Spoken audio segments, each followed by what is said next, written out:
this morning, starting in Genesis chapter 29, verse 1. Then Jacob went on his journey and came to the land of the people of the east. And he looked, and he saw a well in the field, and behold, 3 flocks of sheep lying beside it. For out of that well the flocks were watered, and the stone on the well's mouth was large. And when all the flocks were gathered there, the shepherds would roll the stone from the mouth of the well and water the sheep, and put the stone back in place over the mouth of the well. Jacob had said to them, "My brothers, where do you come from?" And they said, "We are from Haran." And he said to them, "Do you know Laban, the son of Nahor?" And they said, "We know him." And he said to them, "Is it well with him?" And they said, "It is well. And see, Rachel, his daughter, is coming with the sheep." And he said, "Behold, it is still high today. Is it not time for the livestock to be gathered together? Water the sheep and go pasture them." But they said, "We cannot until all the flocks are gathered together and the stone is rolled from the mouth of the well, and we have watered the sheep." While he was still speaking to them, Rachel came with her father's sheep, for she was a shepherdess. Now as soon as Jacob saw Rachel, the daughter of Laban, his mother's brother, and the sheep of Laban, his mother's brother, Jacob came near and rolled the stone from the well's mouth and watered the flock of Laban, his mother's brother. And then Jacob kissed Rachel and wept aloud. And Jacob told Rachel that he was her father's kinsman, and that he was Rebekah's son, and she ran and told her father. And as soon as Laban heard the news about Jacob, his sister's son, he ran to meet him and embraced him and kissed him and brought him to his house. And Jacob told Laban all these things. And Laban said to him, "Surely you are bone and my flesh." And he stayed with him a month. Then Laban said to Jacob, "Because you are my kinsman, should you therefore serve me for nothing? Tell me, what shall your wages be?" Now Laban had 2 daughters. The name of the older was Leah, and the name of the younger was Rachel. Leah's eyes were weak, but Rachel was beautiful in form and appearance, and Jacob loved Rachel. And he said, "I will serve you 7 years for your younger daughter Rachel." And Laban said, "It's better that I give her to you than I should give her to any other man. Stay with me." So Jacob served 7 years for Rachel, and they seemed to him but a few days because of the love he had for her. And then Jacob said to Laban, "Give me my wife, that I may go into her, for my time is completed." So Laban gathered together all the people of the place and made a feast.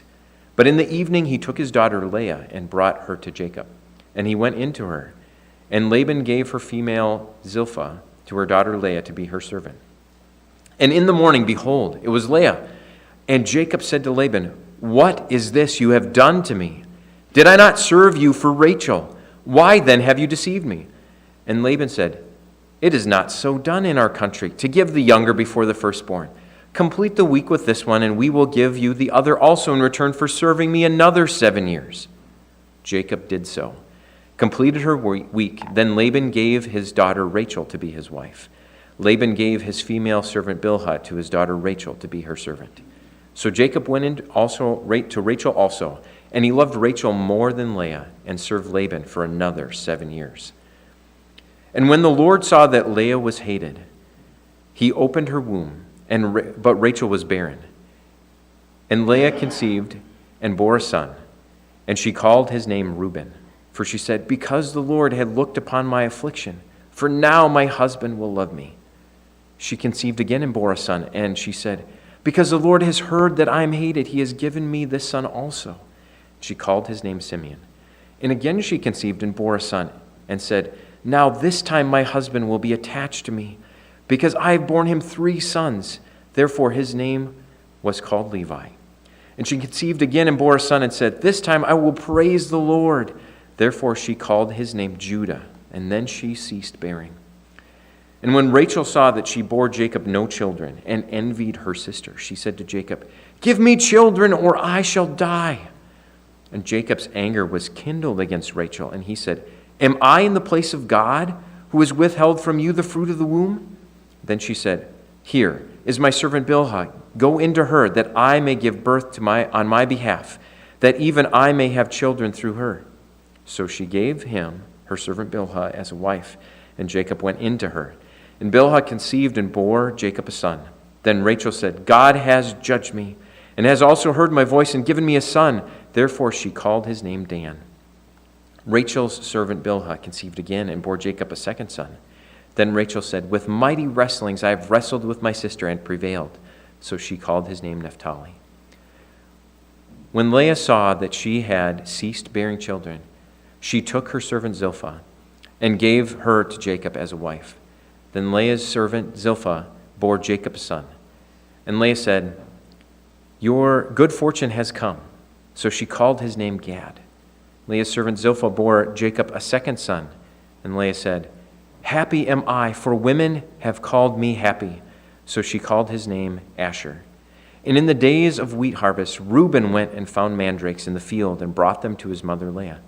Then Rachel said to Leah, "Please give me some of your son's mandrakes." But she said to her, "Is it a small matter that you have taken away my husband? Would you take away my son's mandrakes also?" And Rachel said, "Then he may lie with you tonight in exchange for your son's mandrakes." And when Jacob came from the field in the evening, Leah went out to meet him and said, "You must come in with me, for I have hired you with my son's mandrakes." So he lay with her that night, and God listened to Leah. And she conceived and bore Jacob a fifth son. And Leah said, "God has given me my wages, because I gave my servant to my husband." So she called his name Issachar. And Leah conceived again, and she bore Jacob a sixth son. And Leah said, "God has endowed me with a good endowment. Now my husband will honor me, because I have borne him 6 sons." So she called his name Zebulun. And afterward she bore a daughter and called her name Dinah. Then God remembered Rachel, and God listened to her and opened her womb. And she conceived and bore a son and said, "God has taken away my reproach." And she called his name Joseph, saying, "May the Lord add to me another son." As soon as Rachel had borne Joseph, Jacob said to Laban, "Send me away, that I may go to my own home country.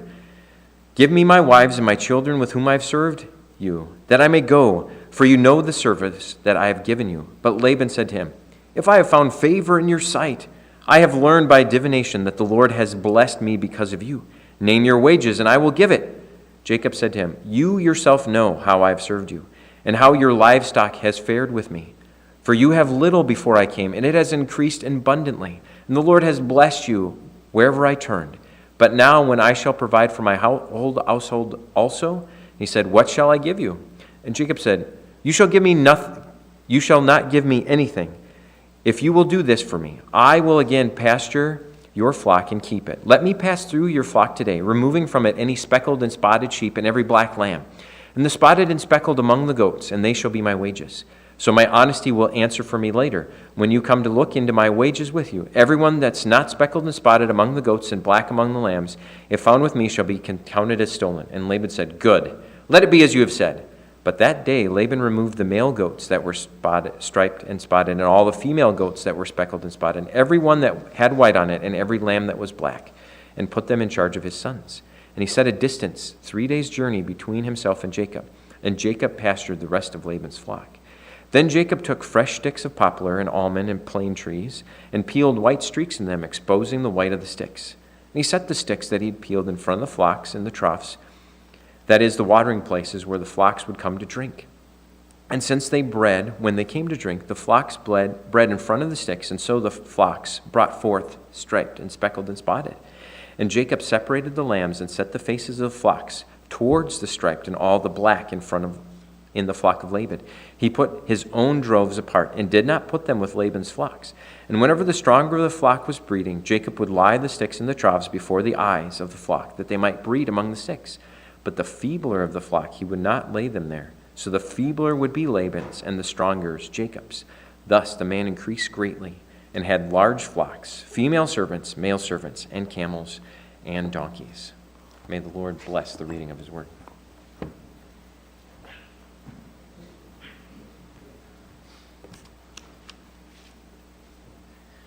Let's pray together. Lord, we are grateful to you for your word, and thank you for preserving it for us. Guide us as we think about Jacob and his history. Lord, may you teach us, as you so often do, by negative example through honesty in your word, and help us, Lord, to honor you with our lives. In Jesus' name, amen.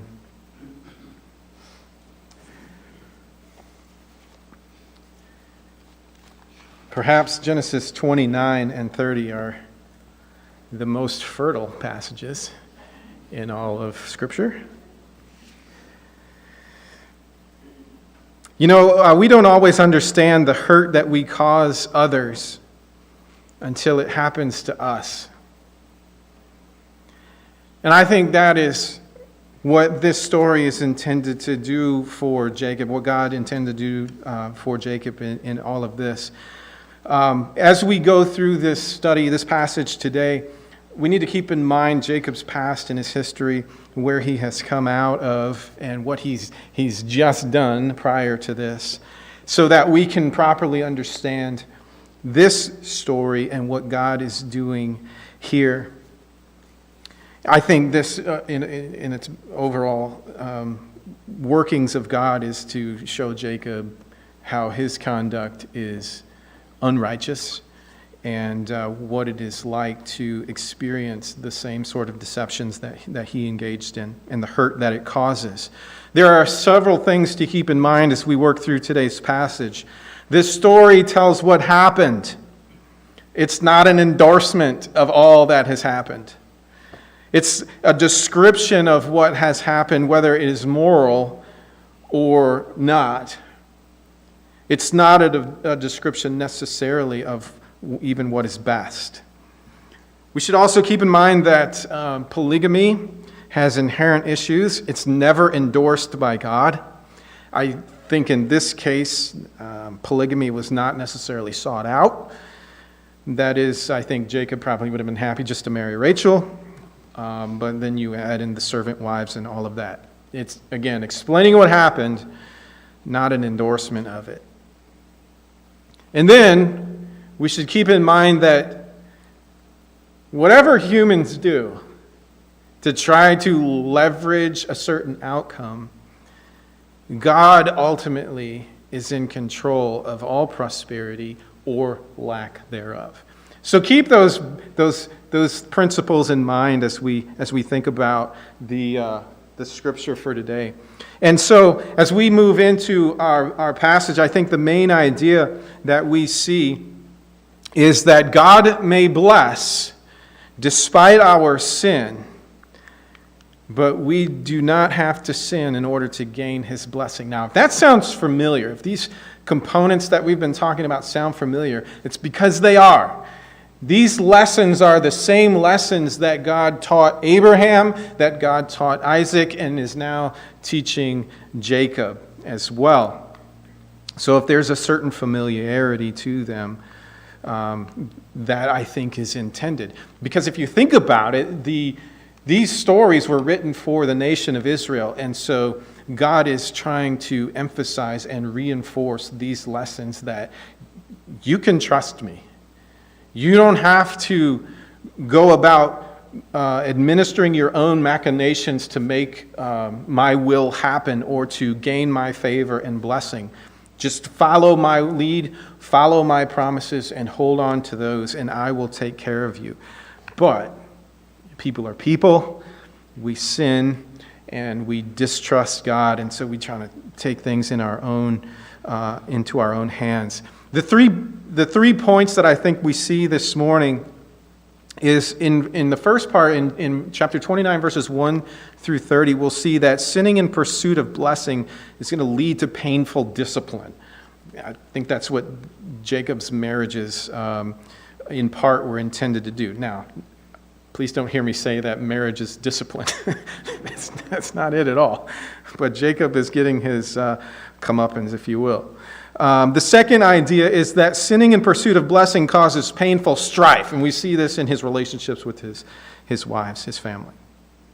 And then finally, that last section about the sheep and whatnot in Genesis 30, 25 through 43, we'll see it's really not necessary to sin to attain blessing. God is in control of all of that. So let's work through these in succession here. Number one, sinning in pursuit of blessing is going to lead to painful discipline. Now, the reason that I've stated the point in this way is that even though we don't necessarily see Jacob sinning here while he's pursuing the blessing of God, here in this first section, verses 1 through 30, this is part of God's painful discipline that he's going to wrought onto Jacob for his previous sins, the birthright theft, or negotiation and stealing the blessing from Esau. Now, what happens to Jacob here in many ways mirrors what he did to Esau and to Isaac. And as we enter into the story in chapter 29, verse 1, Jacob is riding high, right? He's riding high after that dream that he had at Bethel, the dream of the ladder, the angels, the appearance of the Lord, the covenant promises that he's received. And then in verse 1 it says, "Then Jacob went on his journey and came to the land of the people of the east." Now, went on his journey is literally he picked up his feet. That is, he's got a new spring in his step. His confidence is high, and he's rolling right into Haran. I think the scene is much like the scene that we encountered when Abraham had sent his servant to find a wife for Isaac. You've got Haran, you've got the well, you've got the watering of animals, you've got the appearance of a woman, the daughter in the family of Nahor. This is Abraham's extended family, except that Jacob really lacks the humility and the prayerfulness of Abraham's servant. And this is where we see that God's blessing does not warrant bravado. Now, I'm not saying that confidence is a bad thing, especially if your confidence is in the promises of God. But the fact that God has graciously given you promises and blessing does not mean or doesn't warrant hubris, bravado, or arrogance.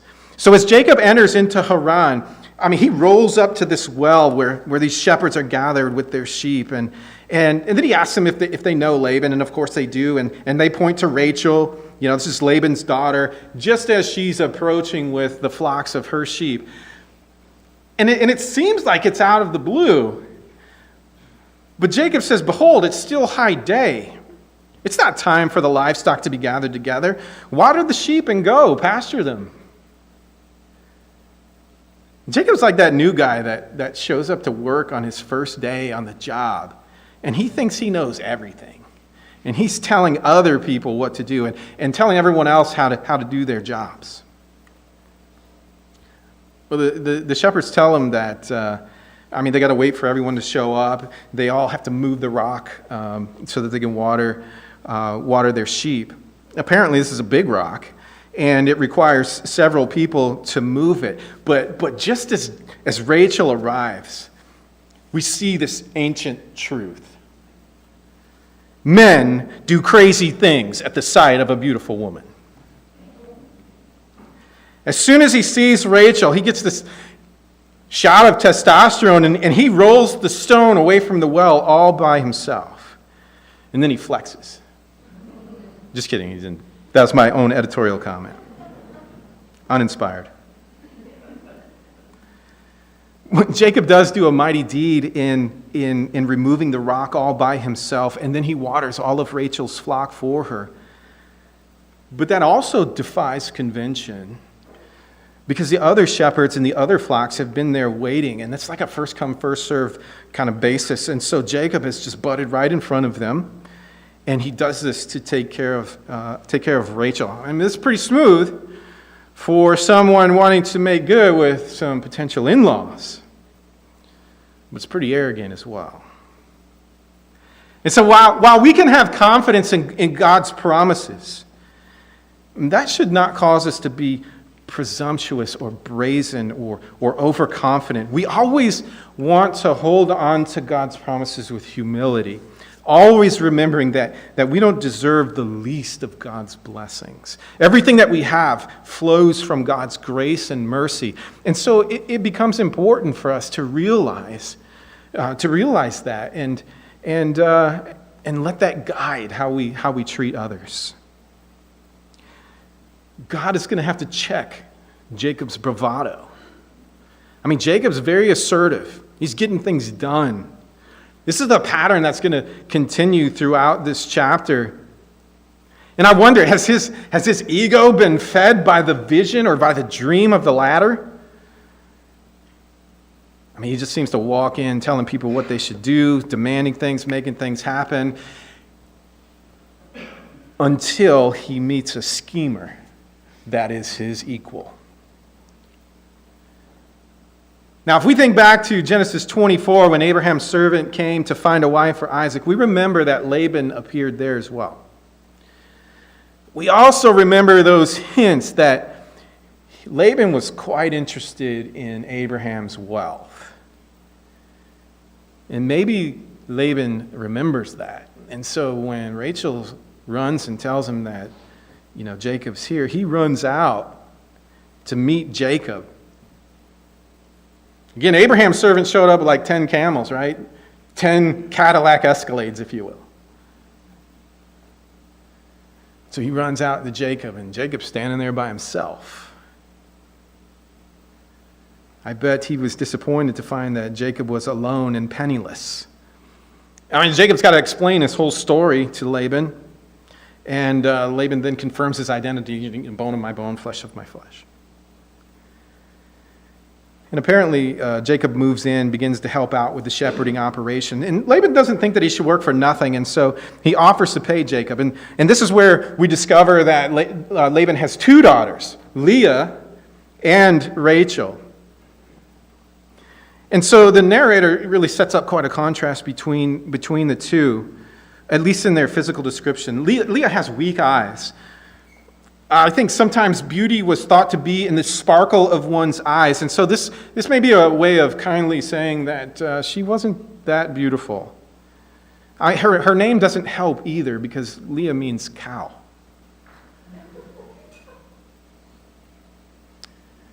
Rachel's name means ewe, E-W-E, like a female sheep, right? On the other hand, so big difference. No pun intended. And Leah was very beautiful in every way, in form and appearance. And so Jacob loved, and so we got to emphasize loved, Rachel. Impulsive, emotion-driven.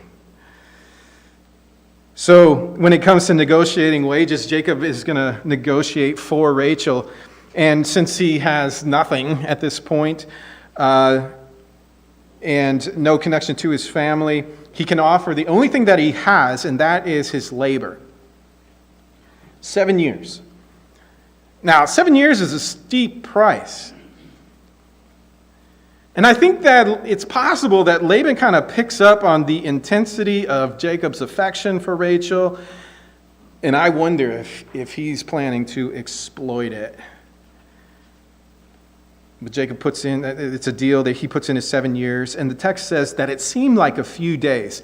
Now, it could mean that the time went by super fast.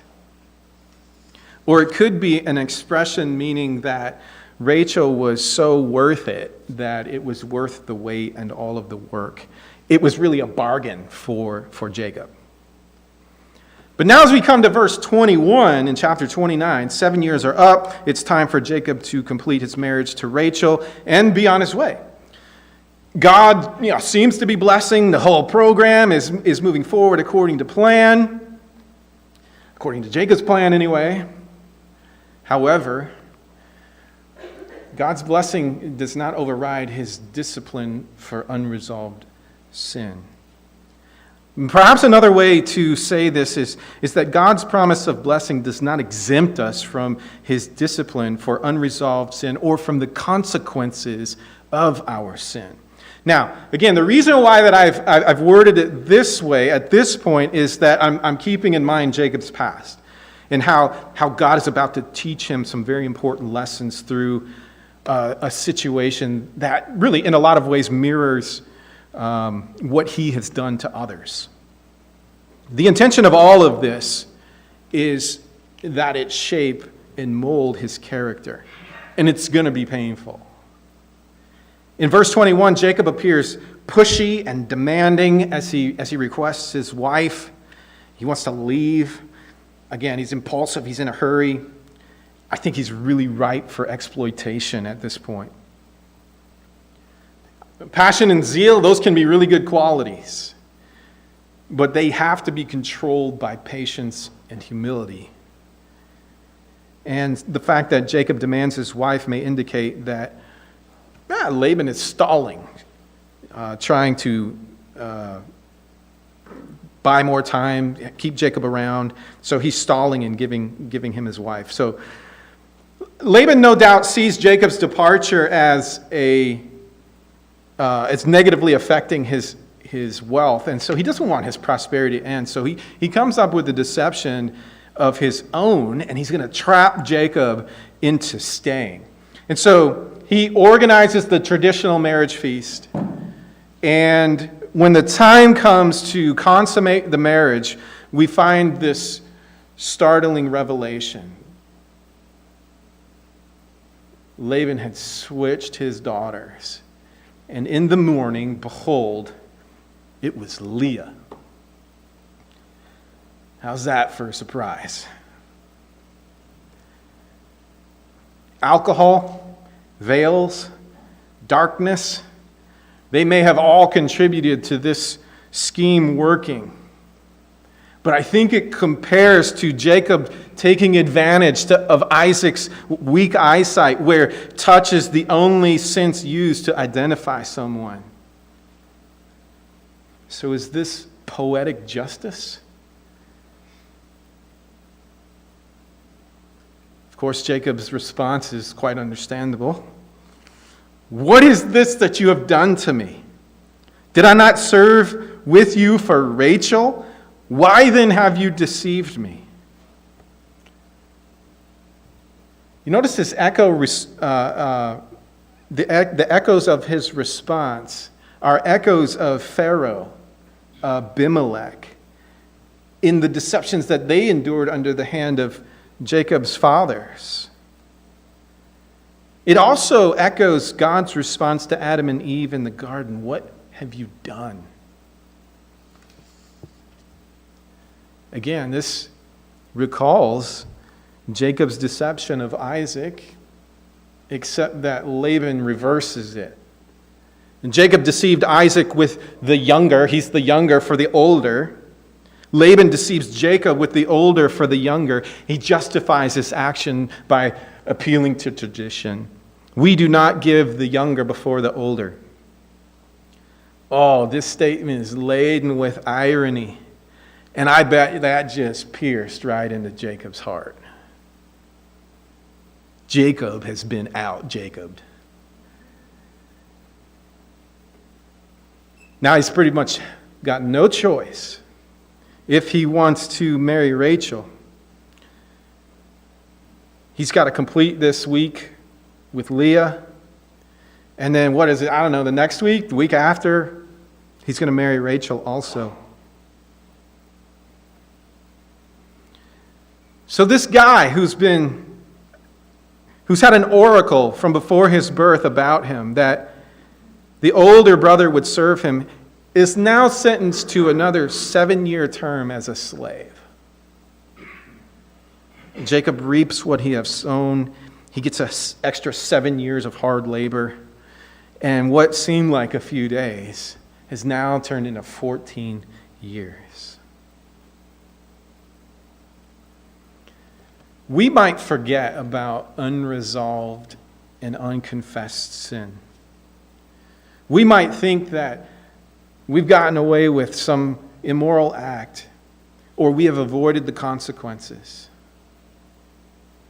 After all, it's been 7 years since Jacob deceived Isaac and defrauded Esau.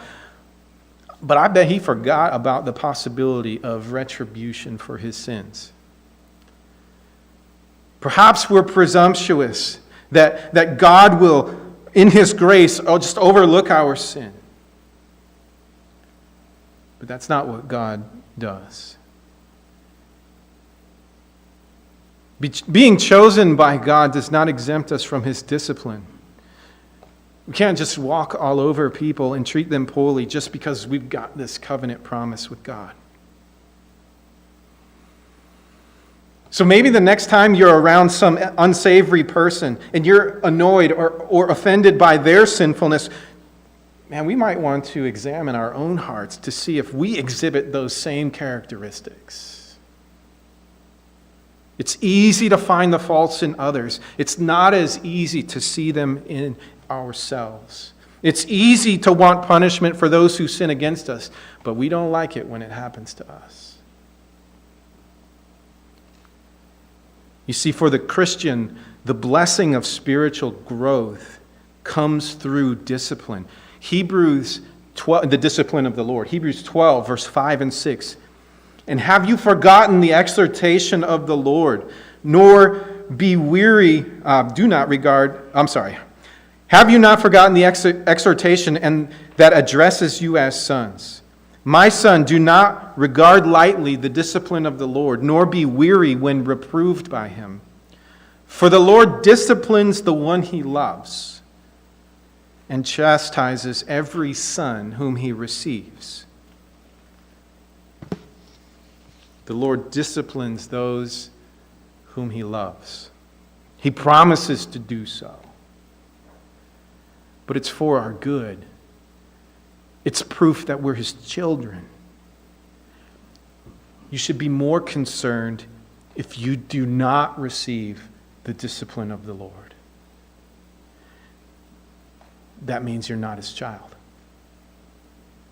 So reflect on your life. Do you feel remorse for your sins? Do you acknowledge the offense that it is to God and to others? Are you turning from it? Have you resolved it with others and received forgiveness? These are the marks of a true believer in Jesus. So Jacob's sins have caught up with him. Now he's married to two women, sisters no less. And so verse 30 sets up the situation that's going to follow. So Jacob went into Rachel also, and he loved Rachel more than Leah, and served Laban for another 7 years. Now we understand that Jacob didn't ask to marry Leah. I don't know if he wanted to. Probably not.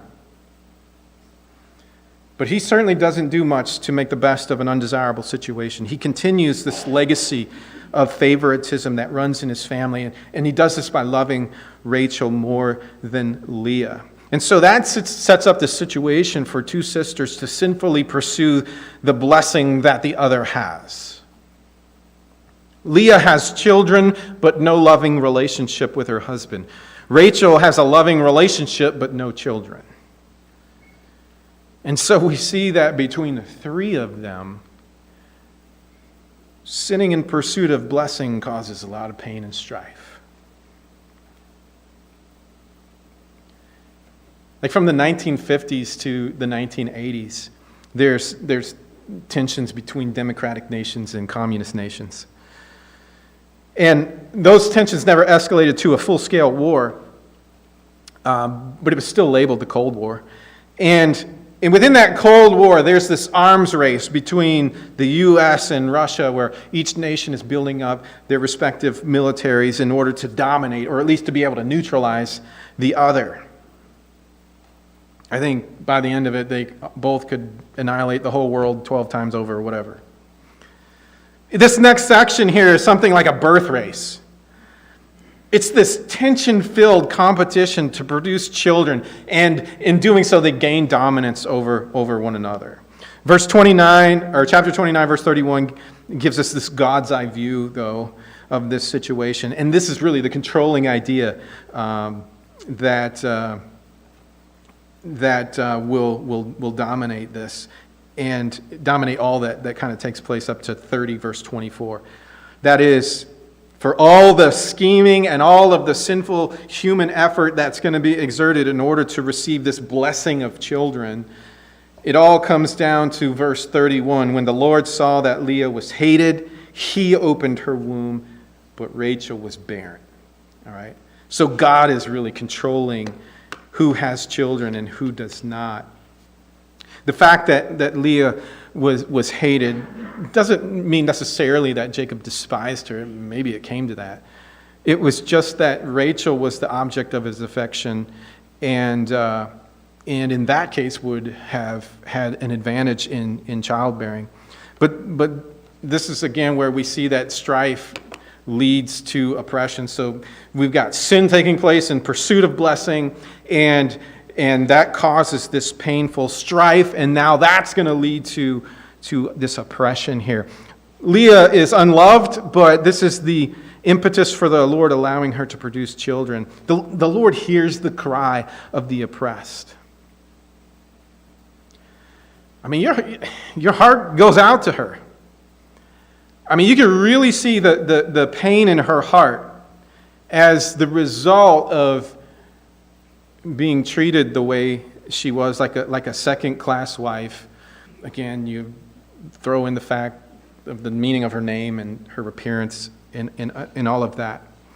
Each name that Leah gives to her sons reflects her yearning for her husband to love her. In Hebrew, each name sounds like the words that explain them. So these are play on words and puns in some cases. We won't go through all of the Hebrew, but because I don't know Hebrew. But as you see the definitions, the name means similar. So Reuben means see a son. And so Leah acknowledges that the Lord has seen her suffering. She's in oppression, and she hopes now that her husband will love her. But that doesn't do the job. And so maybe two sons will. And so Simeon means the Lord has heard. The Lord has heard that her condition is not changed, and now she's got two sons to remedy this situation. But that doesn't work either. Maybe three sons will. Levi means attached. Surely three sons will garner her favor with her husband and unite her. He'll be attached to her now. But that doesn't work either. And so by the fourth son, it seems like she's given up on that idea. She's given up on winning Jacob's love and just praises the Lord. Judah means praise to the Lord. And so it seems like her focus turns towards the Lord. She's thankful for four sons, even if her husband will not love her. Let's think about this for a second. Let's reflect on our own lives. How do we handle situations when love is not reciprocated? Or when we don't receive the recognition that we think we deserve? Now, don't get me wrong. I don't think it's necessarily bad that we want to be loved and that we like to be recognized. I mean, we want our families to appreciate what we do. We want our fellow church members to appreciate our service to the Lord, to the church. We want our bosses and coworkers to recognize our contribution to the team, to the company. But how do you respond when you don't get it? I think our response is largely dependent on where our identity lies and who we're ultimately trying to please. If our identity and our own sense of worth is united with Christ, our primary motivation for what we do is to please God, then a lack of love and recognition from our human relationships is going to sting. It might be hurtful, but it won't overwhelm us. If it does overwhelm us and we fall into despair, it could be because the person we're seeking to love us or to recognize us has been elevated in our minds higher than he or she ought to be. And our need for that kind of gratification has become too important. I think avoiding this sort of situation requires that we keep reminding ourselves who ultimately loves us and whose praise means the most to us. I think this might be where Leah comes to, at this moment anyway. She's praising and thanking the Lord. But left unexplained in verse 35, it says then she ceased bearing. I think we'll find out why in a moment. But now the focus shifts to Rachel. She desperately wants a child. Again, culturally, a woman's reputation, dignity, sense of worth was really tied to having children. Again, not inherently bad, but when you pursue a blessing like children sinfully, you're going to create strife. And strife leads to oppression. Strife also leads to a damaged relationship. Jacob and Rachel's love story has made a hard turn south. Envious of all of her sister's children, Rachel says, "Give me children or I die." Well, that makes Jacob furious. He says, "Am I in the place of God, who has withheld from you the fruit of the womb?" And basically, he's like, "I'm not the problem." And at least he acknowledges that God is in control. That's that controlling idea that we've seen. But that's not good enough for Rachel. I mean, she's going to go the surrogacy route. And Jacob agrees to the plan. Again, we got Abraham and Sarah, kind of Hagar hints here. So Rachel gives Bilhah, her servant, to Jacob. She gives birth to Dan, which means God vindicates. Rachel actually, unlike Sarah, rejoices in his birth. She seems to adopt him as her own and sees it as an answer to prayer. Now, the narrator is describing what happens with really no comment of approval. And again, we doubt that this method is approved, but regardless, Bilhah has a second son named Naphtali. And with these two adopted sons, Rachel perceives herself to be winning in her struggle against her sister. And this is really kind of strange. I go to a lot of basketball games because my kids play basketball. And nowadays, the student sections and the cheering, they like trash talk one another now with unified chants and stuff. And it's really weird. And it's all like, "That's too easy." And so they mock one another. It's not very sportsmanlike. But the interesting thing is that one student section, the student section of the losing team, will often, if something good happens for their team or bad happens for the other team, they'll issue this trash talk chant. And then the other student section will go, "Scoreboard," and everyone will point to the scoreboard. And so Rachel's like, she's losing. Is it like 4-2? And two of them, her two are not even her own. And so this idea that she is winning, Leah could just point to the scoreboard and like, "What's up?"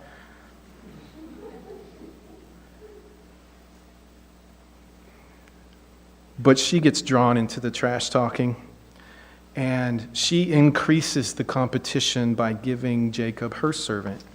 And through Zilpah, Gad and Asher are born. But if you notice their names, in those names, they don't acknowledge God. It's all about Leah's good fortune and her happiness. And now this bitter competition comes to an end. It seems like Leah's inability to have children is because Jacob has virtually abandoned her. This is what we see. And so, again, just as Jacob obtained his birthright through a pot of stew, Leah is able to obtain more children through mandrakes. Mandrakes were this plant that produces this small fruit thought to increase desire and help barren women conceive. Again, this is really just junk science and superstition, though. So Leah purchases a night with her husband with mandrakes, and then walks out to the field and demands that she come into his tent and sleep with her. So it appears that Jacob has stopped all interaction with her in this way, in the way that husbands should. This would have been grounds for divorce according to Exodus 21:10. So it's really, really sad that Leah has to say to him, "You must come into me, for I have hired you with my son's mandrakes." This is the language and the feel of prostitution. It's what this relationship has descended to. And now Jacob is just allowing himself to be passed as a pawn between wives, all in an attempt to fulfill their selfish ambitions. But again, right, it's God is the controlling issue. He's the one that makes conception happy. And so using these mandrakes is really a faithless action. And ironically, Leah's the one who actually gets pregnant. And the Lord opens her womb again. Maybe there's some reconciliation that takes place between Jacob and Leah, considering the fact that she bears 3 more children. Issachar means God is gracious. Zebulun's name is associated with endowment and honor. And Leah really thinks that these children are the blessing of God. But the narrator doesn't make any affirmation of this idea. But if we can get a hint at how Leah is thinking if we see the shift in terms. Her first 4 children were credited to the Lord using the covenant name of God, Lord in capital letters, Yahweh. But these 2 are credited using the more general term for God, the general name for God. So it's hard to specifically say where Leah's mind is on this, but it seems to be a regression of sorts. Dinah is the only daughter mentioned. She's going to play an important role later on. We'll see her again. But despite these damaged relationships between Jacob and his wives and between Rachel and Leah, God is merciful even in strife. I didn't add that point in there. You need to, if you're taking notes, God is merciful even in strife. We see this in verses 22 and 24. God remembered Rachel is an act of grace here. This is the same phrase that was used previously when God acts in a particular way to keep his promise, like God remembered Noah on the ark. Rachel bearing a son looks to be like a key component that initiates this return to Canaan. Joseph's birth seems to coincide with the completion of the second 7 years. Joseph's name means, may the Lord add. And so this is like basically a request for more children. And again, the covenant name of the Lord is invoked this time instead of that more general term God. Now these 2 women, they've engaged in every means necessary to produce children. Prayer, substitute wives, badgering, bartering, superstition. But in all, God still blesses. Because these are 11 sons that will be foundational to build the children of Israel, to build the nation. This is God blessing despite the sin of his people. And God's promises advancing. But Jacob's favoritism toward Rachel and her children over Leah and her children is going to be the source of great contention going forward into the future. And after all of this strife and contention, it seems like things calmed down a little bit. Rachel's got her son. But this next part of the story reminds us of something that we've, again, learned previously, and that is it's not necessary to sin to obtain the blessing. So for all that garbage that took place to get these children, and we see in this first half where God builds the family of Jacob, now he's going to build his wealth and his prosperity. Jacob wants to go home. He's not lost sight of the promise. His agreement was 14 years. He's going to labor. He did that. And he wants to leave with his wives and children. He wants them to go with him. But Laban realizes that his wealth is tied to Jacob. And he asks him really to name his wage. And this is an attempt to convince him to say, Laban cannot afford to have Jacob go. And so Jacob says to Laban, the Lord has blessed you because of me. And so what he's essentially saying in verses 29 and 30, he's like, at least you can let me go so that I can begin to provide for my own family, and you just don't take everything. Jacob, he refuses to accept anything from Laban, and so this will go a long way to confirm that no one made Jacob rich. It is from the blessing of God. But Jacob knows also that he'll be better off if he can get some wealth before he leaves, and so he strikes this deal with Laban. Jacob's going to care for all of the flocks, but he's going to go through the flocks and remove all the animals that are multicolored. So Laban's going to keep all the solid color animals, and Jacob's going to get all the multicolored one. And so with this arrangement, there's just going to be no doubt whose is whose.